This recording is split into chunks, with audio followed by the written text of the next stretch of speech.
I'm here to introduce the wonderful alter ego of Mother St. John Fontbonne, Sister Donna Gunn.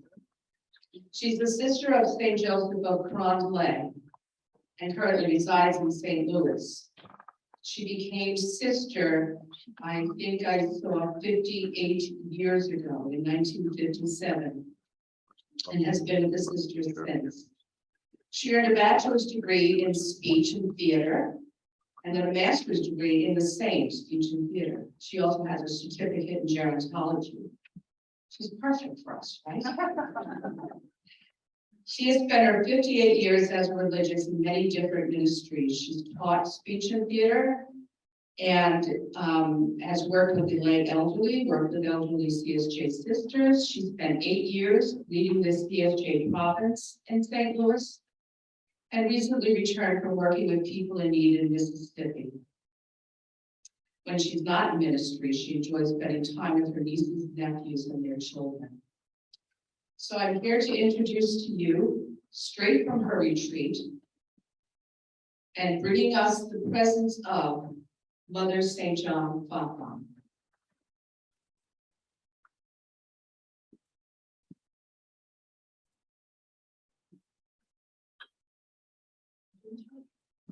You just want to click on the Just once. reset.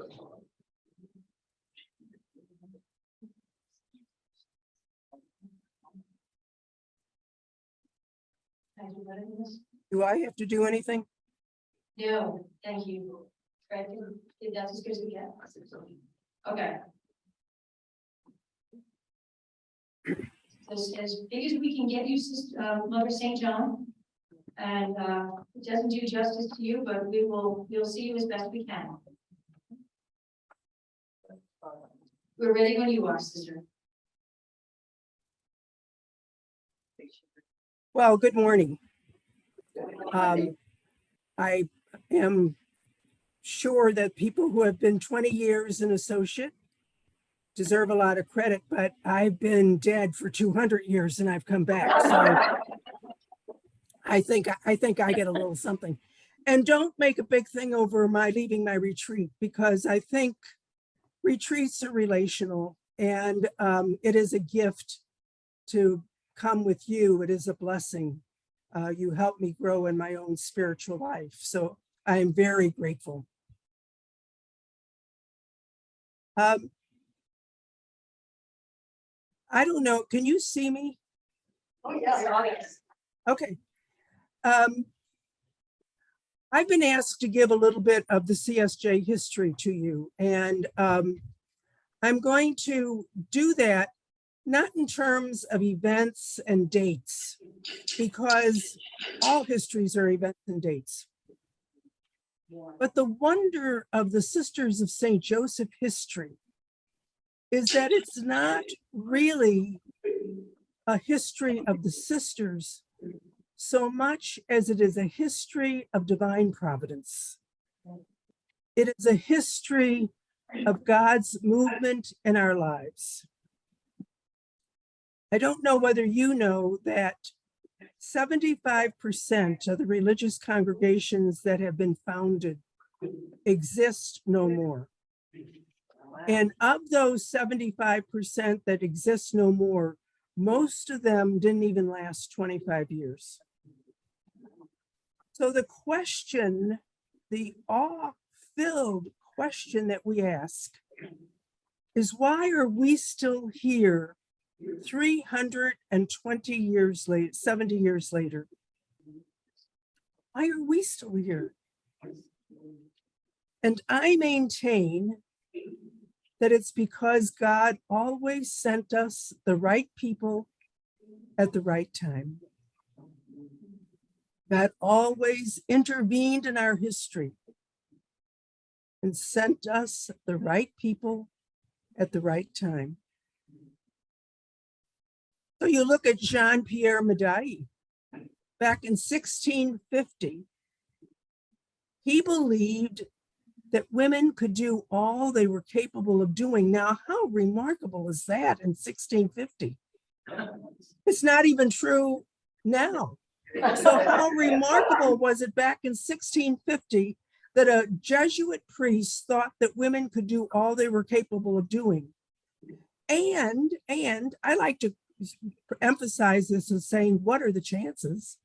What are the chances that the bishop in his diocese would agree with him? He would formalize the community and let it be a formal community in the church. So what are the chances that way back then we would be mandated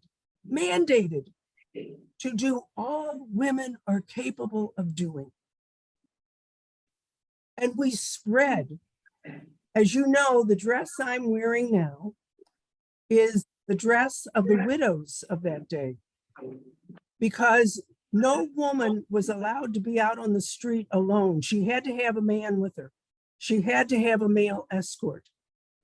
The only ones that were allowed out on the street alone were widows. So we adapted. We wore the dress of widows and we went out on the street and we cared for people. We helped them, the prostitutes, learn a trade. We taught them lace. That was our very beginning. Many people will say today, what's going to happen to the Sisters of St. Joseph? Well, who knows? All we know is the lace is not finished. The lace is not finished. So we flourished and women came to us and they did the work of the gospel. They did the corporal works of mercy. Now I came along about more than 100 years later. Many people say to me, Mother, what was John Pierre Madai like? Well, in the words of the old saying, I wouldn't know John Pierre if he died in my arms. I came 100 years later and we were going very strong. I was made a superior at the age of 26. And I have to tell you that someone mentioned, I couldn't tell whether she was talking about her blood sister or a sister of St. Joseph, but I entered with my sister Marie. My sister Marie was my soul's mate. She and I did everything together. And we entered together. And I found in her a great support. But I entered and we began to flourish. I need you associates to know that from the very beginning, I would ask lay women to come into the convent and help us in our work. They would come in and help us sew. They would do a variety of things for us. So you must not think as associates that you are add-ons, that you are second-class citizens. You are integral to who we are. We could not do them without you. You are our partners. You are our collaborators. You make us whole. So we began to work teaching. One of the things that the women liked so much when we came together was that we read to them and told them what was going on in the world. You know, back in those days, most women were illiterate. Most women who had no education could not read. So the mutuality was there. They helped us and we helped them. We taught them. We read to them. They knew what was going on in the world.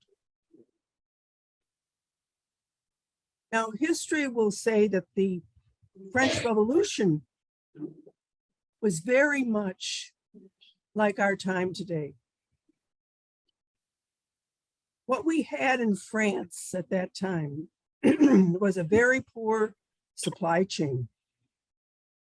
Goods were getting through. There was not enough bread. Taxes were high, wages were low, jobs were scarce. So it replicated much of what you're living through today. But there was also an added struggle of who was going to take control of France. Would it be the Pope, where most people were Christian, or would it be the king? Unfortunately, my pastor sided with the king. Now, if you read history books, I'm going to read a story about how they came one night to the house, these men that the pastor had sent. They came with lanterns and they came pounding on the door. Let us in, we want all the sacred vessels. And history will say to you that I said, no, you may not enter. Well, that's not how I remember it. I remember going to the door with my knees shaking, saying, what do you want? And they said, we want your sacred vessels. And I said, I don't think so. And history will say that they walked away and said, what a woman. Well, they walked away and they said something about me, but I guarantee you it wasn't what a woman. But the importance of that incident was that we knew for sure that night that we were no longer safe. The audacity of those men to come to the door and demand entrance. We knew that they would rob us, rape us, whatever, we didn't know.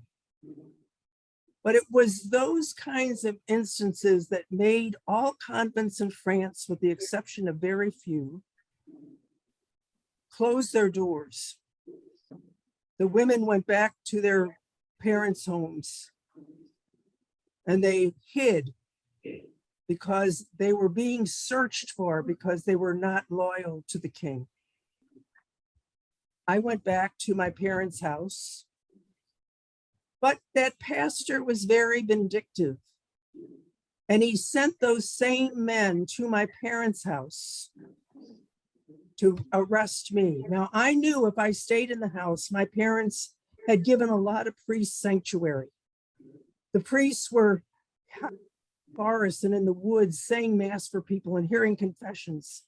And my parents gave them sanctuary. So I knew if those men came into my parents' house, they would not only find me and my sister Marie, they would also find all those priests who were keeping the faith alive among the faithful. So I went outside. Marie came with me and we gave ourselves up. And we were arrested and taken to prison. Now, what are the chances that the night before I was to be guillotined, Robespierre would fall and the revolution would end?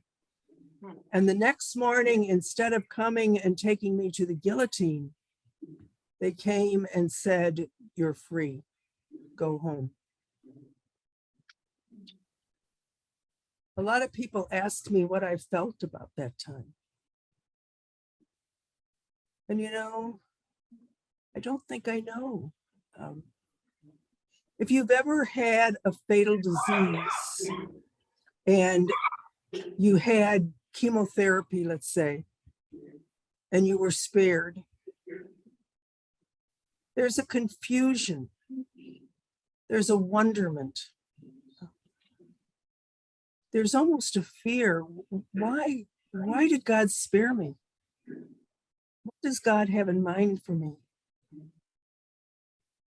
So I think more than rejoicing, I think I was confused, scared. And I went home,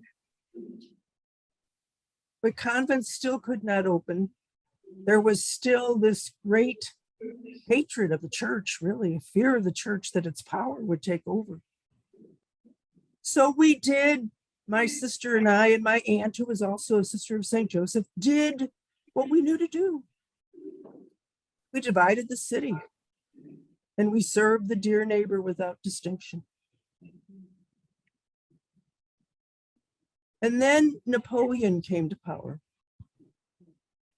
Now, Napoleon hated women religious. He saw them as all monastic women who had entered, he thought, religious life to live a comfortable life, to be cared for, to be sure that they have food and shelter and didn't have to work for it. So he hated religious life. Now, what are the chances that his uncle would be a cardinal in the church? And Cardinal Fesch, his uncle, said to him, you know, before the revolution, there were women who were not in monasteries. They were out serving the people. They were living a very active life of service. Maybe these women could help you restore France. And Napoleon said, all right, but only active women, no monasteries, only active women. Now, Cardinal Fesch had 9 monastic women who wanted to open a monastery again, and they kept coming to him and asking him to do this. He didn't know what to do because his nephew had said no monastic women. Are the chances that Cardinal Fesch would have heard about a priest, an itinerant preacher, passing through Lyon?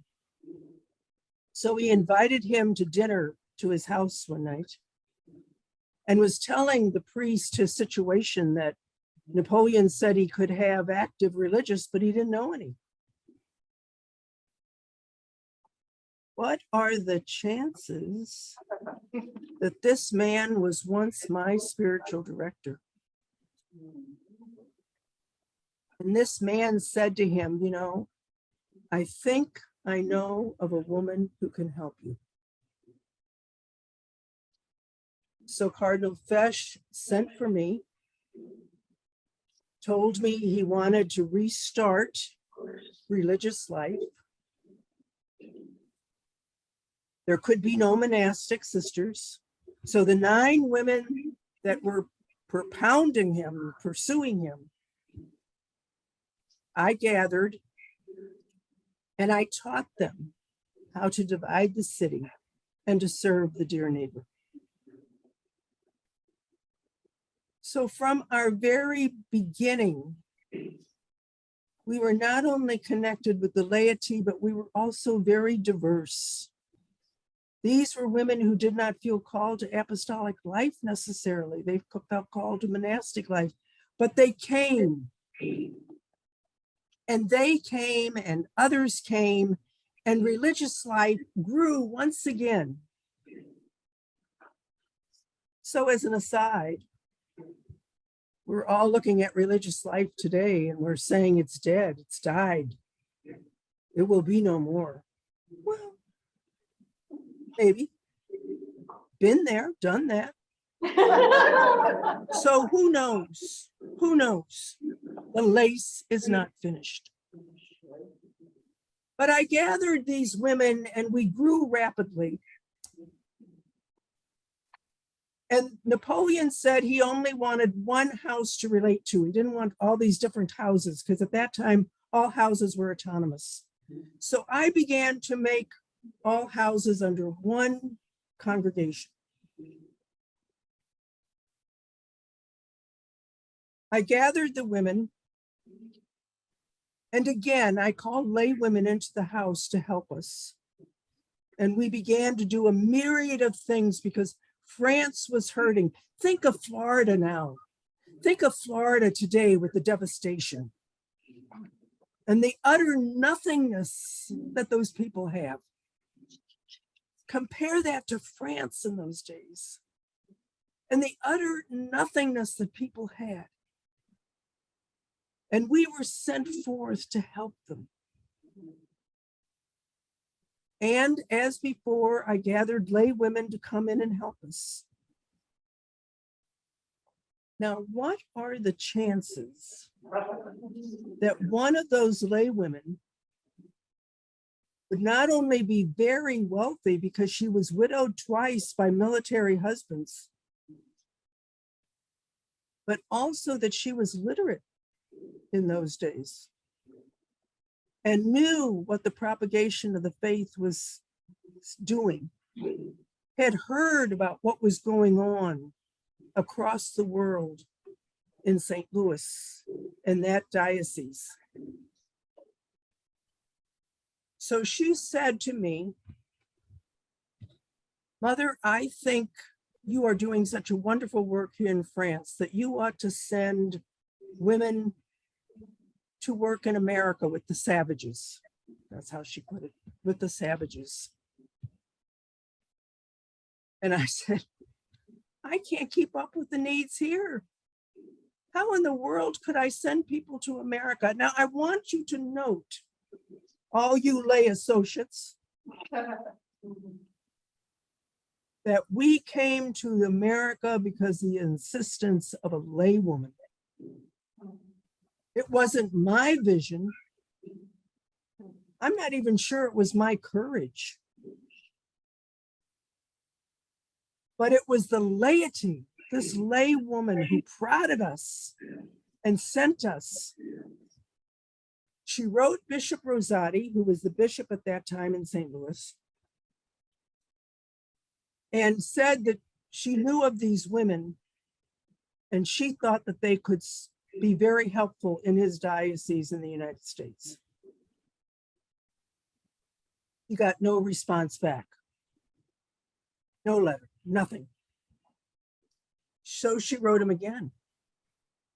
And she said, you don't seem to understand. I have these wonderful women and I myself am very rich. And I will send them and I will support them for a while they're in the United States. Well, all of a sudden she heard from him. And he invited Mother to send women. And as you know, Mother gathered people and many, many women volunteered. She chose 6. 2 of them were her nieces. And her brother, also a priest, also wanted to join them.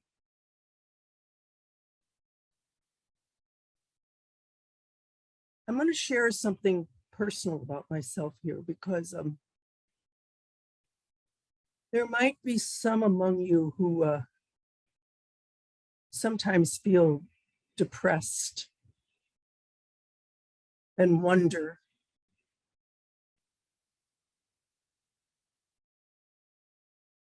My brother, when he lost 3 children at one time, was never the same. He lost 3 children and sent them to America, thinking he would never see them again. And he was never the same, and he went into a deep depression. I felt so guilty about that I too became depressed. What had I done? What had I done to community, for community, but had done to my family? I just share that with you because I think there are moments in our lives that we question our own discernment and our own decisions. And all we can do in the process is stay faithful. So I sent these women to America. As you know, I originally sent 8. 6 were on the first boat and 2 others were to learn how to teach the deaf, because that's what Bishop Rosati said he needed most, was people who would work with the deaf community. So the 6 sisters landed with my nephew in New Orleans, took the boat up to St. Louis. And they divided 3 in St. Louis and 3 went across the river to Cahokia.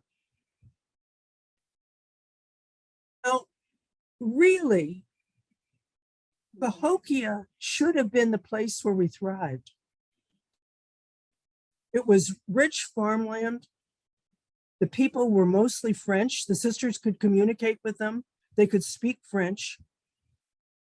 At Carondelet in St. Louis, in the village of Carondelet, the people were so poor that it had the nickname of the vide poche, the empty pocket.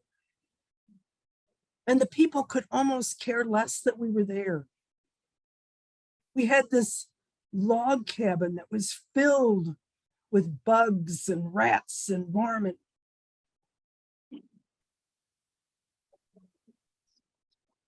We followed the plan of human beings.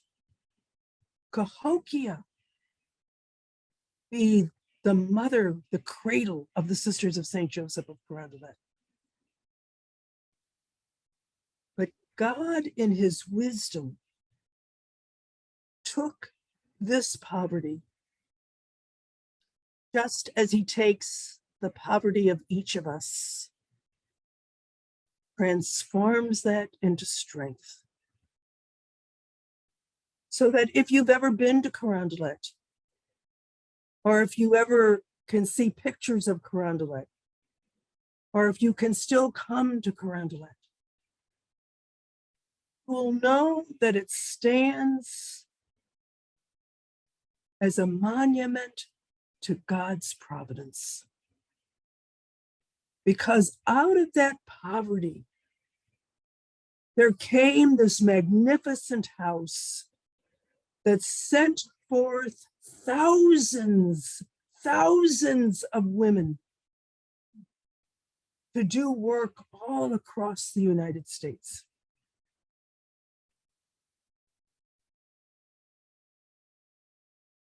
I think it's fair to say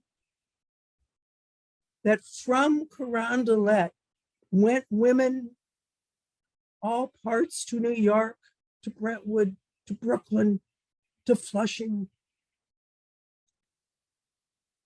And they were the ones to help build this American church. There would be no American church without women religious in the United States.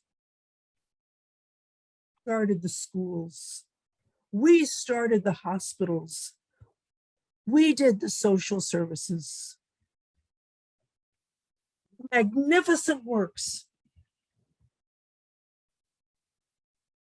Because God always sent us the right people at the right time.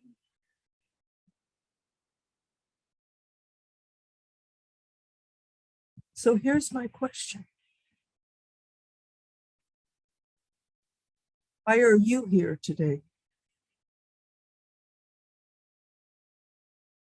Why are you here today?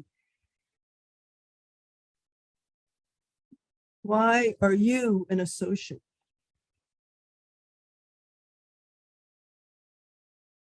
How are you part of God's plan? Oh, surely religious life is changing. It will never be the life that I lived, that Sister Donna Gunn lived. Those days are over. But is religious life itself dead? I don't think so. I think we're just having a breathing space. We're just finding out how to work better together.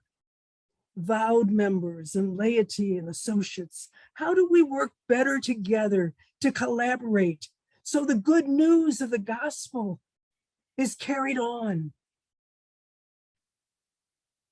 The meaning and purpose of these days is for us to find one another,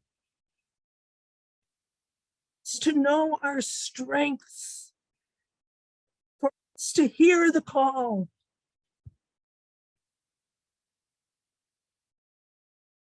So many people say that They look around and they see only old sisters now, so we must be dying.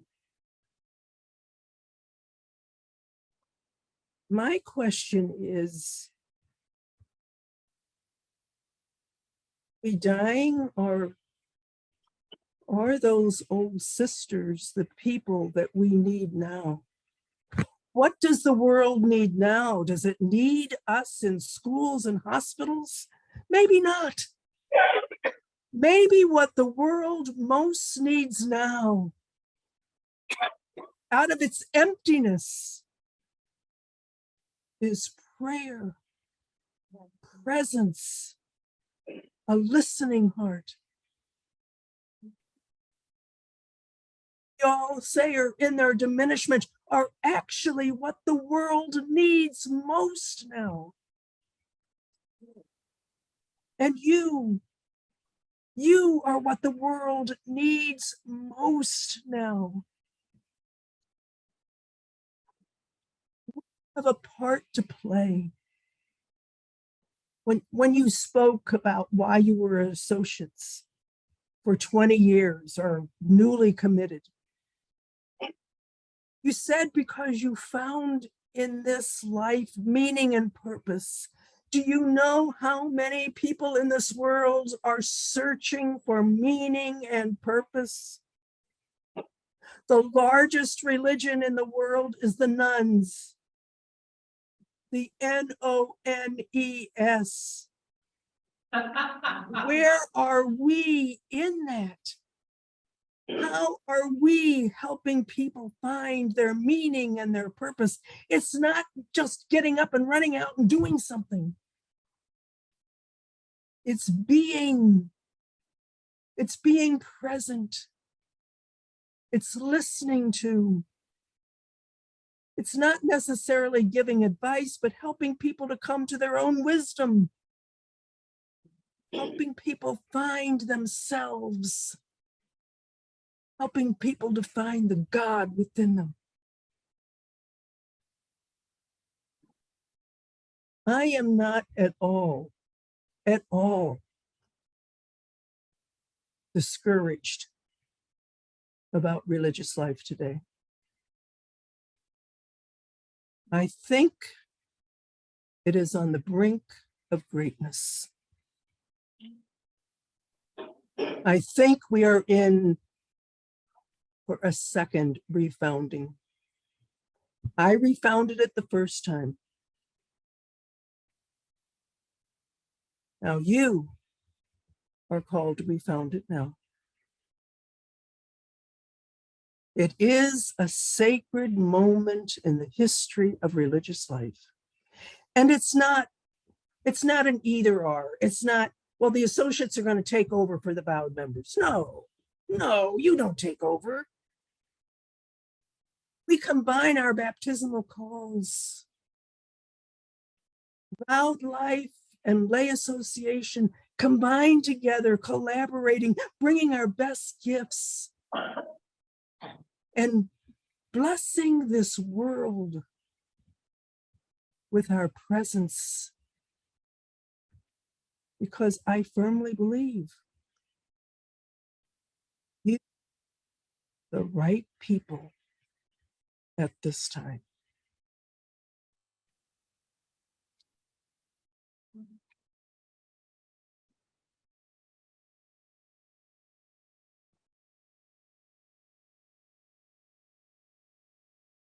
I think I'm supposed to invite you to ask questions now, but I would ask you to keep those fairly simple. I've been dead for a long time.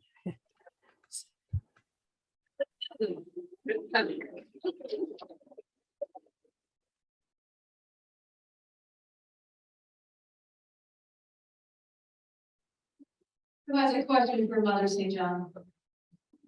Yes, Can she hear us clapping? can you hear us clapping? No, I can barely hear you because it sounds like you're in a tunnel, tell you the truth. There's this big echo. But you reverberate, your gifts and talents and wisdom are reverberating, so it's wonderful.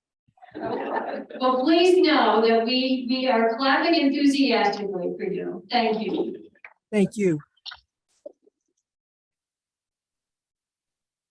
Who has a question for Mother St. John? Just great. Anyone online have a question? We're trying to keep everyone included here.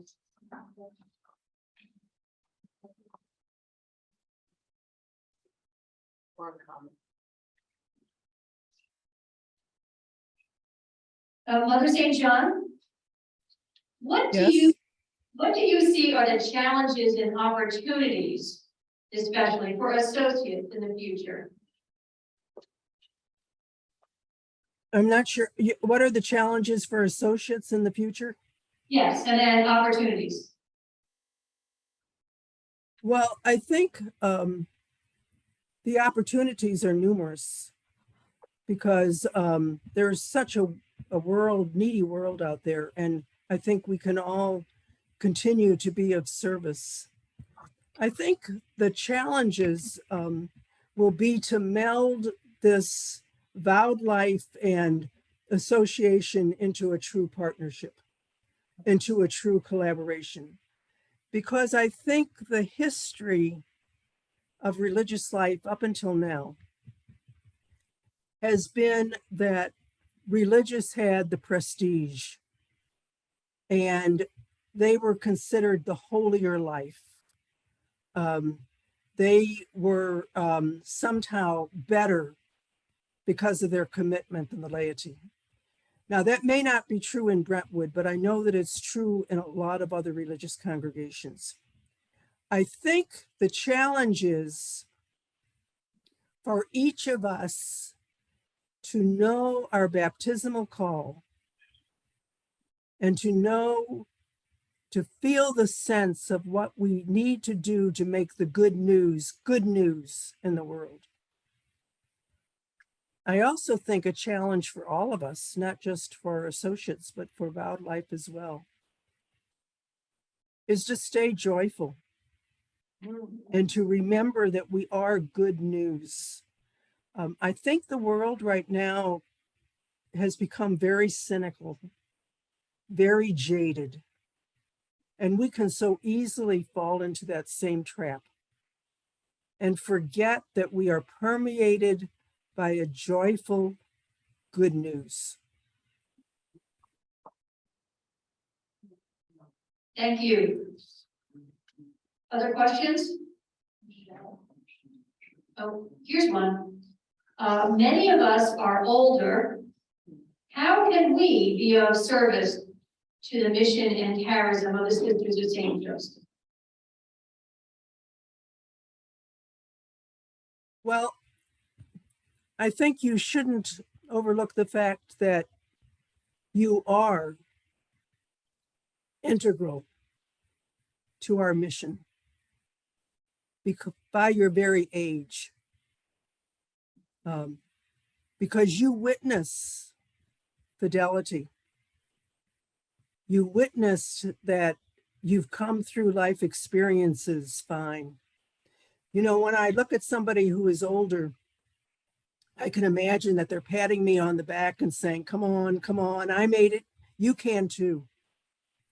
So by your very presence, you witness fidelity, you witness wisdom, you witness life experience. But I also think there is a special role that you can play, that I can play and you can play in the cynical world. Are we cynical or do we take the time to affirm people? Do we take the time to thank people? Do we take the time to listen to people? Everybody is in such a hurry. I think one of the blessings of the pandemic will be that I've heard so many younger people say, I'm no longer satisfied with the rat race. I want to slow down. Now, where can older people be in that slower pace? Present, listening, affirming, thanking. About a month ago, Mother was asked to speak at a nursing facility here in St. Louis. And she thanked all the people that were there. And afterwards, the maintenance man came up to me with tears in his eyes. And he said, you know, this is the first time anybody has ever thanked me for doing my job. Now, isn't that a sad statement? But it's so true, I think, that we take people for granted. There is a place, I think, especially in this cynical world, for us to be present and for us to be affirming and for us to be joyful and for us to be grateful. A woman told me that she was coming out of a store last week and a young lady opened the door for her and held it open while she carried her packages out. And the woman said to her, "Did you ever see that TV show of Touched by an Angel?" And the young woman said, "No." She said, "Well, it doesn't make any difference because I was just touched by an angel. Thank you for holding the door open for me. I would have never been able to get out without you. You are my angel today." The woman burst out crying. I think sometimes when we are in association or in the community, we take the good things that we say to one another so for granted that we affirm one another. But the world out there doesn't hear that. Can we be the affirming world that people need? That give people a meaning for today just because somebody noticed them?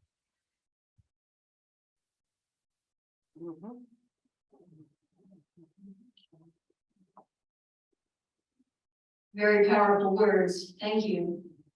I think we have time for one more question or comment. We want to be mindful of Mother St. John's time. We need to get her back to her retreat. After 200 years, time is immaterial. Doesn't matter. I'm so sorry you haven't really been able to hear what we are doing in the room because you just got a loud laugh for that. And you got loud laughs throughout your presentation, Mother, and a lot of yes and affirming statements. And I wish you had heard it all because we were hanging on every word throughout your presentation. We are very, very grateful that you were with us and grateful for your example. Well, thank you for inviting me. I feel privileged and I will go back to retreat praying for each one of you that you know your own goodness. You wouldn't be here if you weren't truly a good woman. Thank you.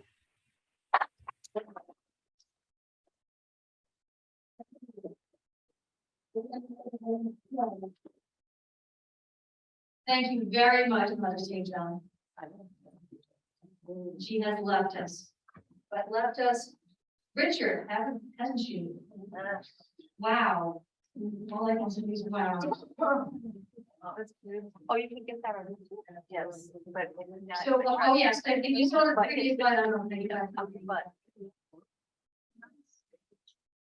I don't think. Oh. Thank you.